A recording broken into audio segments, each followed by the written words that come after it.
Fibonacci. Is it a load of old hocus pocus nonsense, or does it still hold relevance in today's market?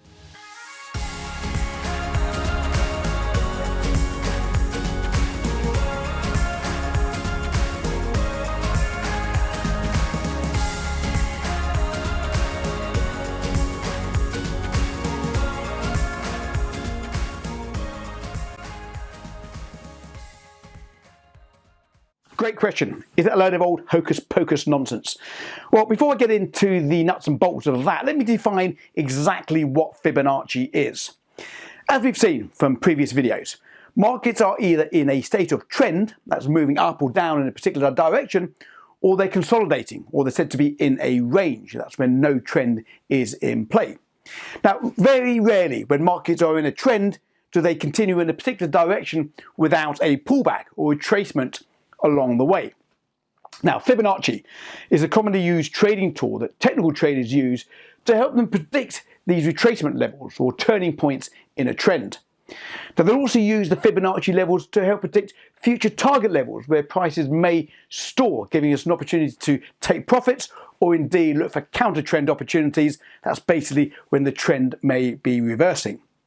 Now, Leonardo Fibonacci was a 13th century mathematician, and he developed a simple formula that threw up a number sequence which showed to have relevance in multiple events in nature and everyday life, from the stars in the sky to the relationships of our limbs to the patterns on a shell and indeed the number of petals on a rose.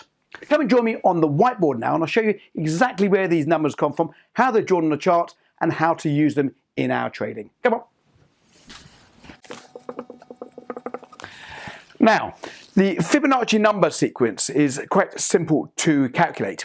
You simply add two numbers together to get the next number. Let me explain very simply how that works. You've got 0 and 1 to start off with. Add those together and clearly you get 1. Add 1 plus 1, you'll get 2. 2 plus 1, 3.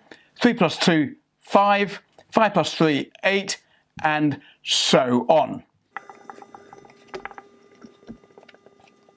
Now, you most probably can't see it at the moment, but within this Fibonacci number sequence, there are patterns, and these patterns repeat themselves no matter how far you go down in the number sequence. For example, if you take a number in the sequence and divide it by the next number, it's going to give you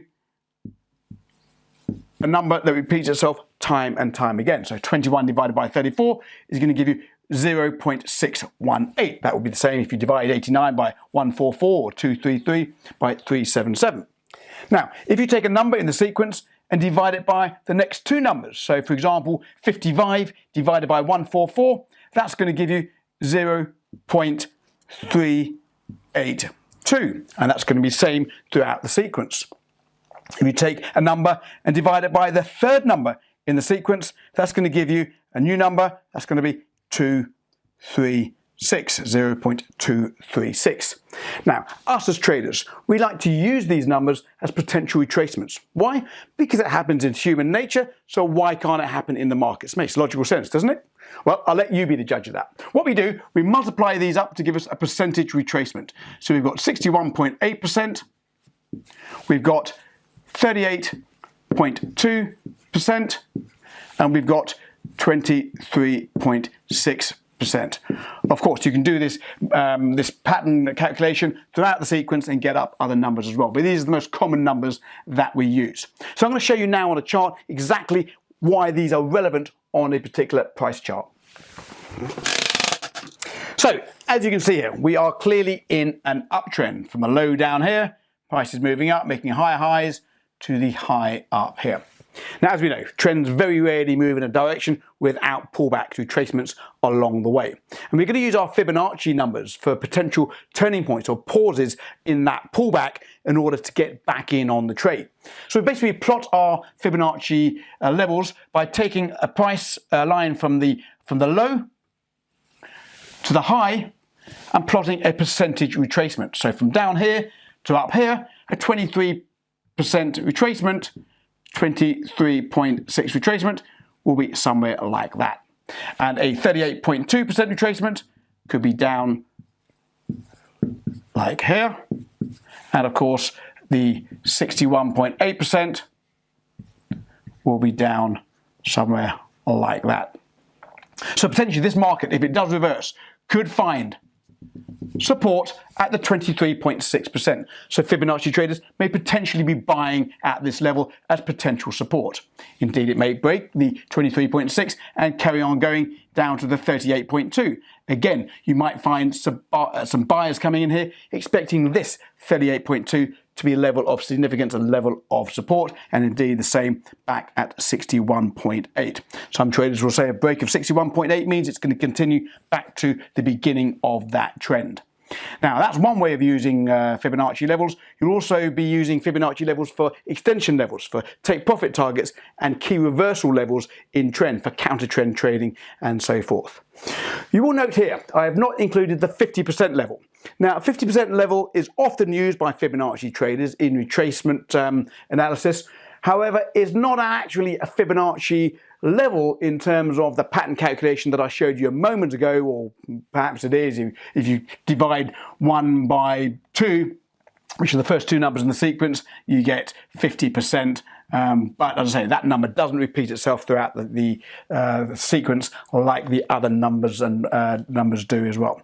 Now, when we get onto the charts in a moment, I'm going to show you this on a real price chart. It might become a little bit clearer then. So let's go over to the price chart now. Okay, so here we are on a price chart. Now you can see the market has clearly broken out into trend.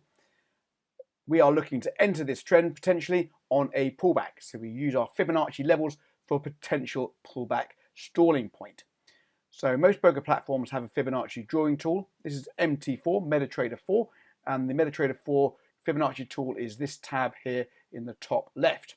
We take our tool typically from a swing low up to a swing high, and that automatically plots potential turning points should this market turn back down and start to have a pullback. Now, we'll progress through the chart and see exactly how well these levels have been respected. So as we go, the market now starts to turn back and hits onto the 23.6% retracement of that bigger move, and indeed is respected.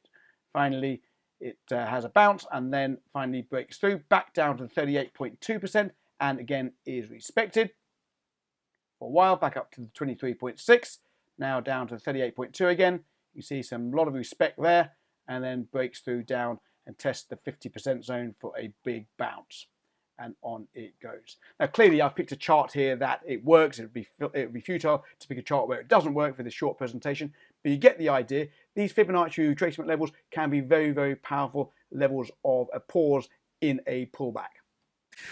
So, to answer the headline question, is Fibonacci just a load of old hocus-pocus, self-fulfilling nonsense, or does it indeed hold relevance in today's markets? Well, I'll let you be the judge of that, but certainly it does seem to have an amazing respect on the longer time periods, such as the daily, weekly, and the monthly time periods. Check it out to see for yourself. I certainly like to use some Fibonacci in my daily strategies. I particularly like the 50% and the 1618 extension levels. I discuss these in my daily strategies that I trade live in front of our members around the clock here at forexsignals.com. Check it out if you haven't already done so. Either way, if you are using Fibonacci, I suggest you use it in conjunction with other price action and not as a standalone indicator. If you like my video, give me a thumbs up. If you didn't, give me a thumbs down. Don't forget to leave a comment. I try to get back to as many as I can. And subscribe to the channel if you haven't already done so. Follow us on Instagram as well to keep up to date with what's going on here at forexsignals.com. Till the next video, happy trading and good luck.